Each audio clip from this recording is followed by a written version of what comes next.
Alright, so I'm Marcos, and I'm refuting the main claim that states early class start times have negative effects on students grades 9 to 12. And my advocate's secondary claim stated that early class start times jeopardize students' sleep, early start times are counterproductive to students' academic success, and early start times threaten students' overall health. So in response to this secondary first claim that states early class start times jeopardize students' sleep, the advocate uses an example, Carly Johnson, a senior at some high school. And I believe that this evidence is insufficient because you're only explaining one person's experience and you can't really base the entire thing off one person's experience. The advocate also makes a statistic that says 15% of students have fallen asleep at some time during the school year. And if you reverse the statistic, you can see that 85% of students have never fallen asleep during class throughout the school year, using the same evidence that the advocate claimed. And because only 15% of students actually are falling asleep during class, I believe that it's insufficient to say that early start times are affecting everyone's sleep.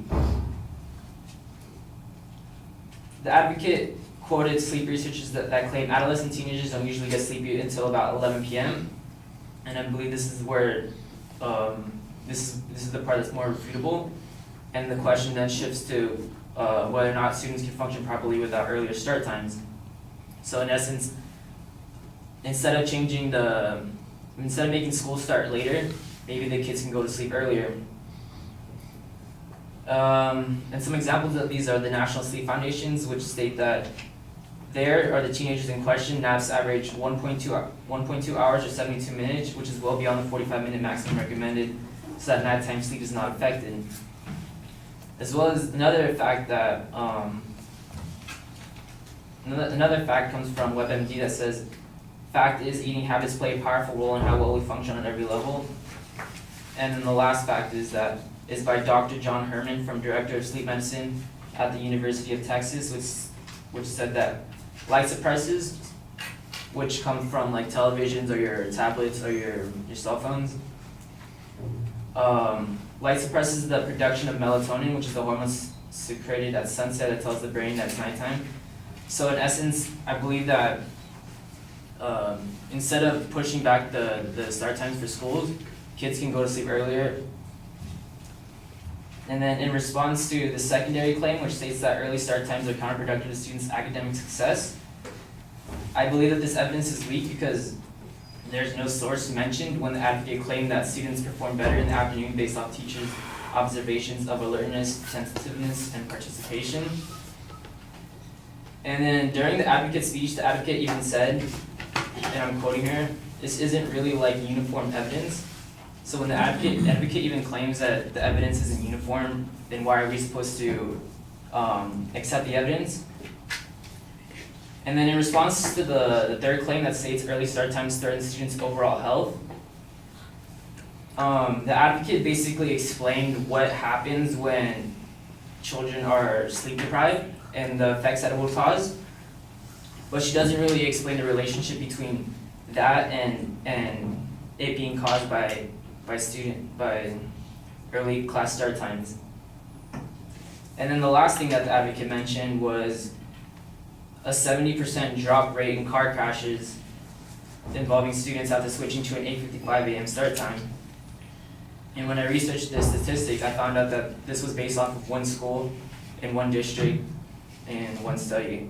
And I think that because it was only one school that was studied, it's insufficient evidence. Thank you.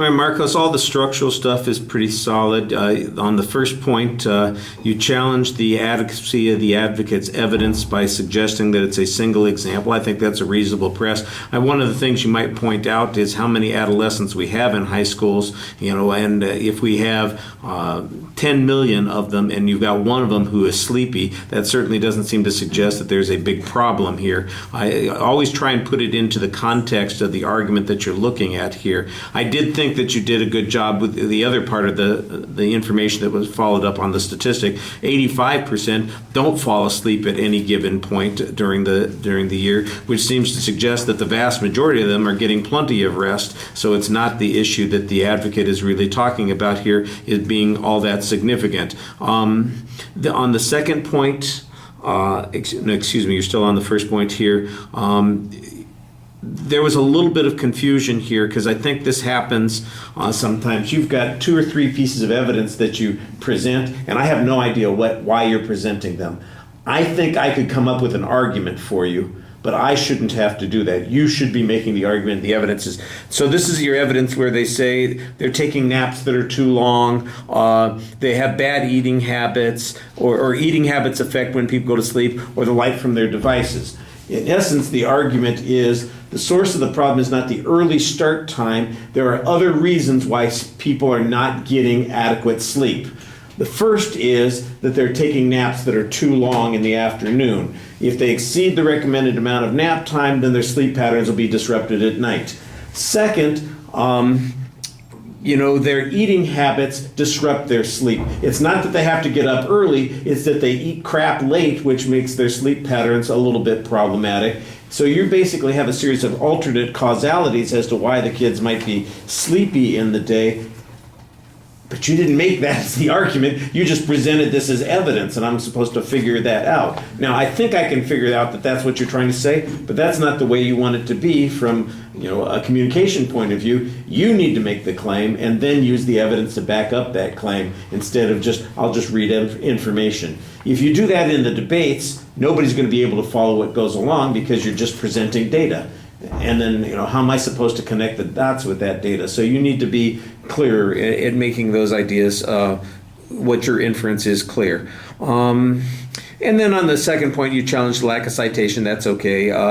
And then the overall health issue, you discussed that. Basically the cause, it's, back to the same issue. It's the absence of sleep as opposed to the early start time. And you're saying the causation is sleep deprivation, but the source of this is where those other arguments would be so helpful if you can come back and say the source of the sleep deprivation is failure to go to bed early enough, these other 3 factors that I mentioned, and the truth of the matter is the vast majority of students don't suffer these problems. It's a small number of people that suffer those problems.